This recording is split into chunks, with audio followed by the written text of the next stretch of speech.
ইতিমধ্যে হল সংসদের যদি রিপোর্টগুলো আপনারা পান, দেখবেন হল সংসদগুলো, প্রত্যেকটা হল সংসদ তাদের হলের যে মৌলিক সংকটগুলো আছে প্রত্যেকটা সংকটগুলো তারা অ্যাড্রেস করার চেষ্টা করেছে। এবং আমরা ইতিমধ্যে যে প্রতিনিধি সম্মেলন, যেটা ডাকসুর ইতিহাসে এই ধরনের সম্মেলনগুলো আমরা বিগত সময় যাদের সাথে বসছি তারা বলছে হয়নি।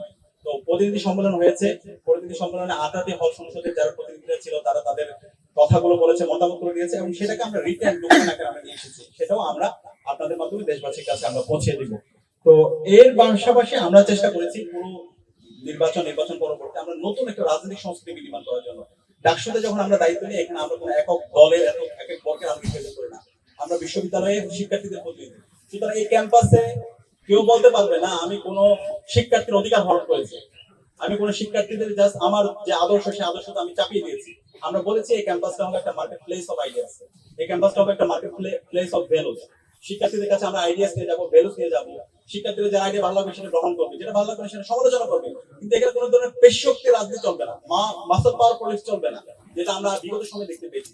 এটা আজকে গর্ব করে বলতেই হয় আমাদেরকে, ঢাকা বিশ্ববিদ্যালয়ে আজকে কোনো ধরনের গণরুম নেই, কোনো ধরনের গ্যাস রুম নেই, কোনো ধরনের ভাইয়ের পলিটিক্স নেই।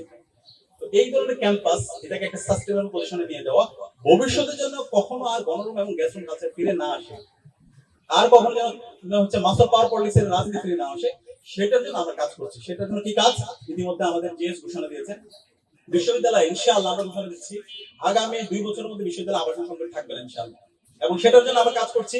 বিশ্ববিদ্যালয় অধিকতর উন্নয়ন যে প্রকল্প, সেটার জন্য আমরা বিশ্ববিদ্যালয় এবং সরকারের উচ্চপদস্থ যারা আছে তাদের সাথে কথা বলেছি। বিশ্ববিদ্যালয়ে 850 কোটি টাকার একটি প্রকল্প এসেছে, আগামী আশা করছি 30শে জানুয়ারি সেটা উদ্বোধন হবে এবং কাজ খুব দ্রুত শুরু হয়ে যাবে। এই প্রকল্পের আওতায় ছাত্রদের জন্য 5টা হল, ছাত্রীদের জন্য 4টা হল, মোট 9টা হল, আর চাইনার মাধ্যমে 1500 সিটের একটি ছাত্রীদের জন্য হল, তাহলে মোট 5টা 10টা হল। এই হল নির্মাণের কাজ যদি শেষ হয়, আশা করছি ক্যাম্পাসে আর কোনো ধরনের শিক্ষার্থীদের আবাসন সংকট থাকবে না।